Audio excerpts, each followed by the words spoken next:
Blog मंच presenting जामुन का पेड़, जो कि कृष्णचंद्र जी के द्वारा लिखी गई है। अगर आप हमारे चैनल पर नए आए हैं तो हमारे चैनल को सब्सक्राइब करना न भूलें। कहानी का प्रारंभ जामुन के पेड़ के गिरने से होता है। यह पेड़ सचिवालय के लॉन में खड़ा था, जो रात में चलने वाली आंधी के झोंकों को सहन नहीं कर सका था। सवेरे एक माली ने देखा कि एक आदमी उस गिरे जामुन के पेड़ के नीचे दबा पड़ा है। माली ने चपरासी को, चपरासी ने क्लर्क को, क्लर्क ने सुपरिटेंडेंट को इसकी सूचना दी। सूचना पाते ही सब वहां उपस्थित हो गए। सभी क्लर्क उस गिरे जामुन के पेड़ के लिए अफसोस करने लगे। तभी माली ने दबे हुए आदमी की ओर ध्यान दिलाया। चपरासियों ने कहा कि यह अब तक मर चुका होगा। दबे हुए आदमी की कराहती हुई आवाज आई, नहीं, मैं जिंदा हूं। यह सुनकर माली ने कहा कि हम सब मिलकर इसे तुरंत निकाल सकते हैं। तब सुपरिंटेंडेंट ने कहा, इस संबंध में अंडर सेक्रेटरी से पूछ लें। पेड़ हटाने के लिए अंडर सेक्रेटरी ने ज्वाइंट सेक्रेटरी से, ज्वाइंट सेक्रेटरी ने चीफ सेक्रेटरी से, चीफ सेक्रेटरी ने मंत्री से पूछा। मंत्री ने चीफ सेक्रेटरी से कुछ कहा। इस प्रकार उसी प्रक्रिया में एक दूसरे ने एक दूसरे को कुछ कहा।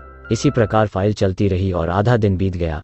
जब दोपहर में भीड़ में खड़े लोग उस दबे व्यक्ति को निकालने के लिए उस पेड़ को हटाने लगे, तभी सुपरिंटेंडेंट ने आकर कहा कि यह काम कृषि विभाग का है, इसलिए कृषि विभाग को फाइल भेजी जा रही है।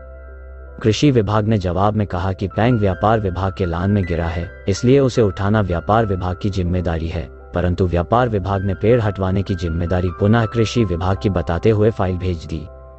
लेकिन शाम को फैसला हुआ कि यह फलदार पेड़ का मामला है, अतः इसे हार्टिकल्चर विभाग में भेजा जाए। रात को पुलिस का वहां पहरे का इंतजाम किया गया और उसे दबे हुए आदमी को दाल भात खिलाया गया। आदमी ने अपने आप को लावारिस बताया। दूसरे दिन हार्टिकल्चर विभाग से उत्तर आया कि आजकल पेड़ लगाओ अभियान चल रहा है, इसलिए फलदार पेड़ को काटने की आज्ञा कदापि नहीं दी जा सकती है।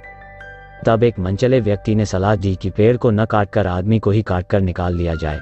आदमी ने सुनकर कहा कि वह इस तरह से मर जाएगा। हल निकालते हुए मनचले ने कहा कि आदमी को बीच में से काट दिया जाए और फिर प्लास्टिक सर्जरी करवा दी जाए।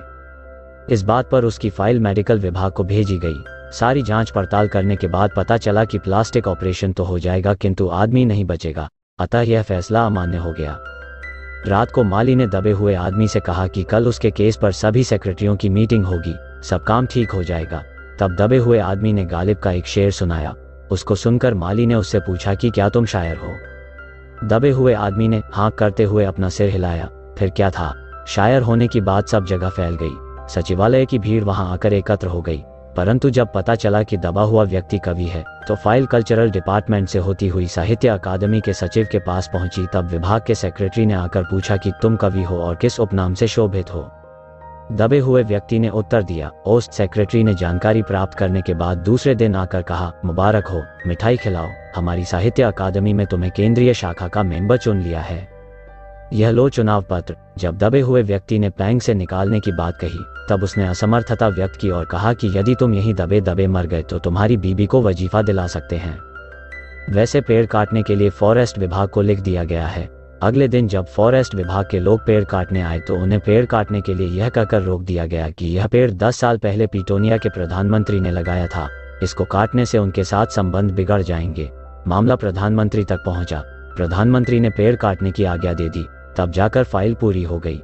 दूसरी ओर दबे हुए व्यक्ति की भी सांसें पूरी हो गई, वह दुनिया से चला गया। इस कहानी के जरिए कहानीकार ने यह बताने की कोशिश की है कि हमारे देश के सरकारी कार्यालयों के अधिकारियों की अकर्मण्यता, संवेदनहीनता और गैर जिम्मेदारी रवैया किस तरह आम आदमियों पर भारी पड़ता है। धन्यवाद। आशा करते हैं कि आपको हमारा एक्सप्लेनेशन अच्छा लगा हो।